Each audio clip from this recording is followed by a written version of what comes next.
அடர்ந்த காட்டில் ருத்ரனை துரத்தியது அரக்க சிங்கம். 4 கைகள், எஃகு தோல், நெருப்பையே விழுங்கும் மிருகம். ருத்ரன் வாளை கொண்டு வீரமாக சண்டையிட்டான். கடுமையான போரில் அரக்க சிங்கத்தின் தலையை அவன் வெட்டினான். ஆனால் அந்த சண்டையிலேயே ருத்ரனின் உள்ளே ஒரு கரும் கோபம் எழுந்தது. அவனது கண்கள் தீக்குதிர்களாய் எரிய மனிதனை தாண்டிய சக்தி வெளிப்பட்டது. அவன் அவனது கட்டுப்பாட்டில் இல்லை.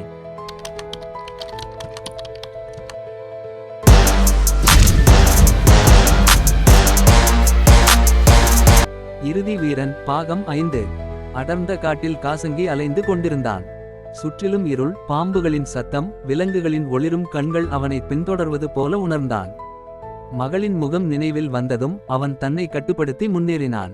பழைய பாறைகளால் ஆன குகை, வாயிலில் சாம்பல் நிற பறவைகள் சுழன்று கொண்டிருக்கும் இடத்திற்கு வந்தான் காசங்கி. உள்ளே சென்றவுடன் சுவர்களில் ஒளிரும் மந்திர குறியீடுகள். அங்கு கண்களில் ஒளி பாயும் மேகதத்தன். நீ தாமதமாக வந்தாய் காசங்கி என்று மர்ம சிரிப்புடன் சொன்னான். காசங்கி எல்லாவற்றையும் சொல்ல மேகதத்தன் கண்களை மூடி மந்திர கண்ணாடியை எடுத்தான். அதில் கார்முகன், ருத்ரனுடன் இருக்கும் டிராகன் மற்றும் அரக்க சிங்கம். மேலும் அதில் ருத்ரன் போராடும் காட்சிகள் தோன்றுகின்றன. அடுத்த கணத்தில் கரும் புகை பரவி ஒரு கருமையான உருவம் தெரிந்தது. ருத்ரனின் உள்ளே உள்ள கோபம்தான் அது. மேலும் மேகதத்தன் ருத்ரன் தனது விதியையும் உலகத்தின் விதியையும் தீர்மானிப்பவன். காசங்கி மேகதத்தனிடம் உதவி கேட்க. ஆனால் மேகதத்தன், உதவி இலவசமில்லை. உன் உயிரின் ஒரு பகுதி, உன் நிழல் எனக்கு தேவை. காசங்கி பயந்து நடுங்கினாலும் மகளை நினைத்து சம்மதிக்கிறான். அவனது நிழல் தரையிலிருந்து பிரிந்து மேகதத்தனின் கையில் அடைந்தது. மேகதத்தன் ஒளிரும் தாயத்தை காசங்கிக்கு கொடுக்கிறார். இது ருத்ரனின் கோபத்தை கட்டுப்படுத்த ஒரே வழி. ஆனால் நினைவில் கொள், நிழலில்லா வாழ்வு உன்னை மெதுவாக விழுங்கும். மற்றொரு பக்கம் ருத்ரன் இன்னும் இருளின் கோபத்தில் போராடி கொண்டிருக்கிறான். டிராகன் பின்வாங்கி கவலைக்குரிய குரலில், வீரனே, உன் கோபம் உன்னையே அழிக்கும் முன் உனக்கு அமைதி தேவை. அந்த தருணத்தில் காசங்கி ஒரு மந்திர வாயிலின் வழியாக வந்து சேர்கிறான். அவன் கையில் ஒளிரும் தாயத்து.